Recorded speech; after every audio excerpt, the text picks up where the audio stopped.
Hannah, for your faithful shepherding of those sheep or cats or whatever they are. So a few things we want to talk about now before we conclude. The first is introducing you all to the Guy T. Holliday Memorial Justice and Reparations Initiative. This is really the culmination of a lot of work that we have been doing over the last few years, beginning with the Justice Committee work after the Freddie Gray uprising here in the city, work organizing in the city to register voters, then in the outgrowth of a criminal justice initiative led by Lois Eldred to tackle bail reform issues, an education reform project put forward by David Hornbeck that became Strong Schools Maryland, and an environmental justice initiative put forward by Dick Williams that is now the Blue Green Just Initiative. And finally, the effort this year with Kindred Coaches to deal with health equity issues in this city. And all of this is suggesting that we need a little more infrastructure and support to make this a reality. We had a retreat this past September, in 2019 in September, if you remember, where we discussed the issue of reparations. And we decided that as a parish, we weren't ready for that because we still had so much work to do internally. We didn't know what we were going to do with these plaques. We didn't know what we were going to do with the triptych and the art and the sanctuary, how we were going to understand and identify ourselves. And all of that has become very clear in the last year. We have sort of stepped into that path that Jesus has set for us, and we've just followed along. And if you joined us at the beginning of this service, you sat in as we commemorated the plaques being removed from where they are in the sanctuary to the rear rectory garden. We have decommissioned them as memorials to this place, although they are obviously still markers of who we are and who came before us. But we are also excited to be much more than that going forward. And so the Guy T. Holliday Memorial Justice and Reparations Initiative is just the first step in that. So what is this? It is a gospel-centered effort to identify partners and programs in the community that we can support in the veins of housing, education, environmental justice, and civic engagement. You may ask why those 4 topics. Those are 4 areas that we have in studying our parish's history, understood to be areas where we have done harm in the past to our Black brothers and sisters in this city. And they're areas that Guy Holliday, as a person, was extremely passionate about. And while we are very sad to not be able to celebrate his life properly right now, Pam and many others feel that this is a really tremendous way to honor him.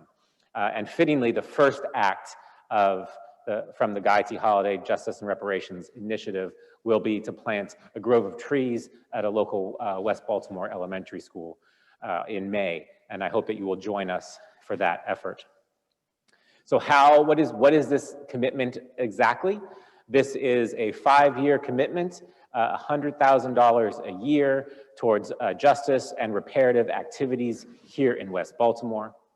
The first year, this is in 2021, and we will be in a second affirming a decision by the vestry to withdraw $50,000 from the vestry fund, part of our endowed wealth here at Memorial, as an act of reparations, and then committing to contribute that to Black-led organizations and institutions here in the city. $50,000 is around 12 to 15% of our endowment. It's a sizable chunk of our endowment, but we feel it is an important commitment to put forward to show that we are serious about repairing and restoring relationships and serious about this work of justice. The other half of the $50,000 is already in the budget that you're going to approve for this coming year. And that will allow us to do a number of things, including identifying a local Baltimore justice leader to come on staff here and guide this work going forward, and also to identify and support programs. We have done a lot of work already with Black Women Build. We will continue to support them. We will also, of course, be supporting the Diocese of Maryland's Reparation Fund with some of that. But we believe that the majority of the resources that we are contributing, because these are not huge dollar amounts in the grand scheme of things, should go to direct work that's happening for justice here in West Baltimore. As I spoke last week about the difference between doing for and being with, that we are seeking to be with others in their call for justice and walk with them and make that justice a reality. So I'm asking your support for this initiative in 2021 and going forward. You are able to make contributions to this on the diocese, on the parish website. On the donations menu, there's a drop-down button for the Guy T. Holliday Memorial Fund, and hopefully you can support that. So let's go to the next move here. Stacy. So I'm asking your support to affirm the vestry's decision to withdraw $50,000 from the vestry fund as an act of reparations, and empower the vestry to direct those resources towards Black-led justice-centered work to undo inequality in housing, education, environmental justice, and civic engagement. Yes. Aye. Aye. Yes. Aye. Aye. Aye. Aye. Aye. Aye. I do believe that the ayes have it. Thank you all, and thank you for your support. This is extremely exciting, I think, for us as a community and as a parish. So let's look at the next piece here.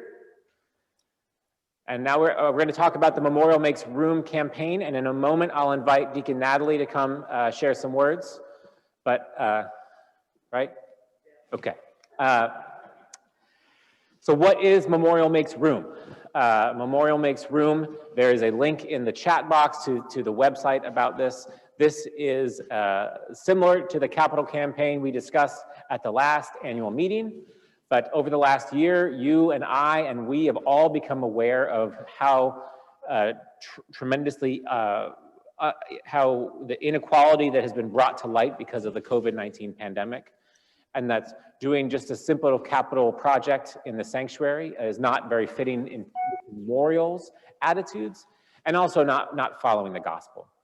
So this is an effort to make room in our sanctuary for it to be used by organizations that are calling for justice, whether they want to use it to raise money, to hold events, to garner support, to raise interest, or just a space to have meetings, that this sanctuary is available for that.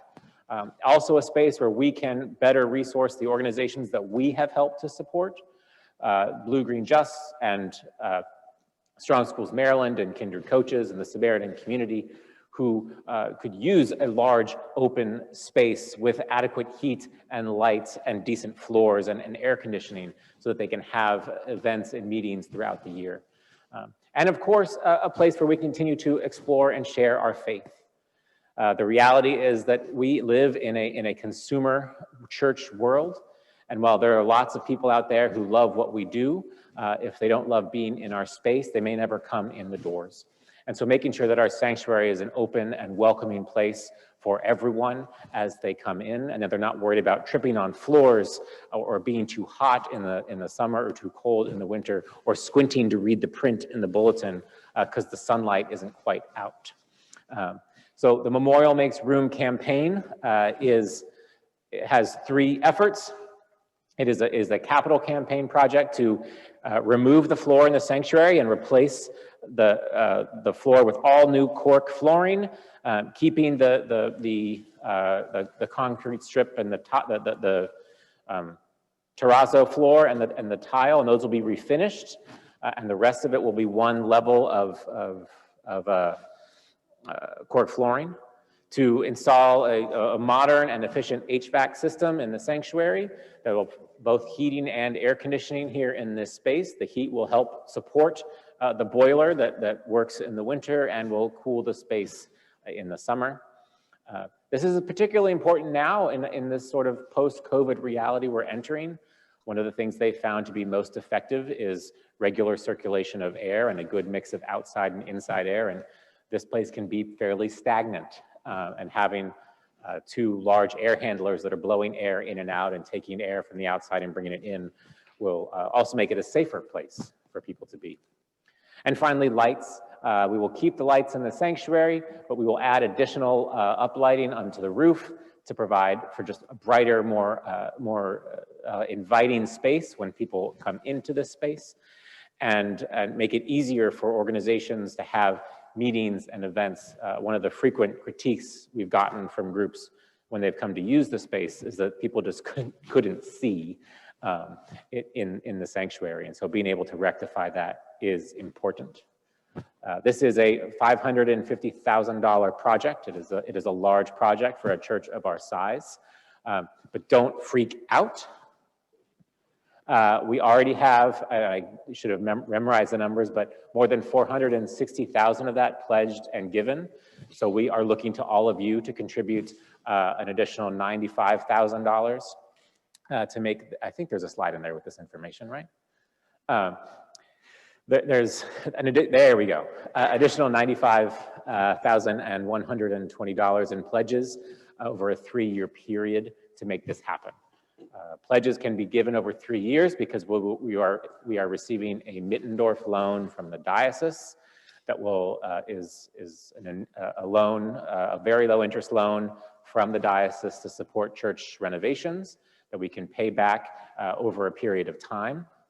And so we're looking at people who may be able to pledge, we are looking certainly for leadership gifts of $10,000 or more. But for most of us, just making a pledge that we can fulfill over 3 years, whether it's $2,000 a year, $1,000 a year. My daughter's saying this is a lot of money. Yes, Isabella. Annual pledges of $1,000 a year or $500 a year, or whoever just wants to make up that $120 difference to even out those numbers on the screen.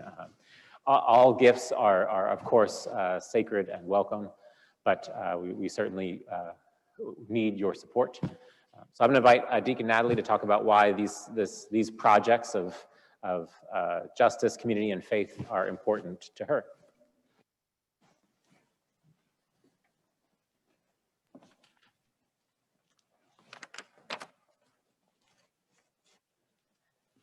Well, good morning. But let justice roll down like waters and righteousness like an ever-flowing stream. Righteousness, doing what is morally right. Looking at the memorial website, there's a paragraph titled, "What's in a Name?" As the 21st century members of this community, we have a choice. We could continue to whitewash their stories, to gloss over with "this was then, this is now," or we can face them with courage. And that's what we should do, face them with courage. That's what Memorial Church is to me, and I hope Memorial Church is to you. Courage to dig into the past and face the truths of Memorial's establishment. And I think we've already started to do that. There's probably some more digging that has to be done. Courage to accept this deacon's connection to Memorial's past and embrace her story and embrace her as family. And I'm proud to be part of this family. Courage to join with an African-American parish, St. Catherine of Alexandria, to jointly worship and work on projects together. Courage to continue to focus on justice issues of education, systemic racism, and food deserts. Courage to be one family, united under God, to be the children of God, and recognize the disparities among all people. I am so honored and proud to be part of this family, a family of unity and love. It is said that you cannot know someone until you walk in their shoes. And my vision that is that the people of Memorial will continue to walk in the shoes of the naked, the homeless, the disadvantaged, the poor, the neglected, the destitute, and those who don't know the light of Christ. Because this little light of ours, here in this space, here in this community, we're going to make that light shine as long as God allows us to do so. Thank you.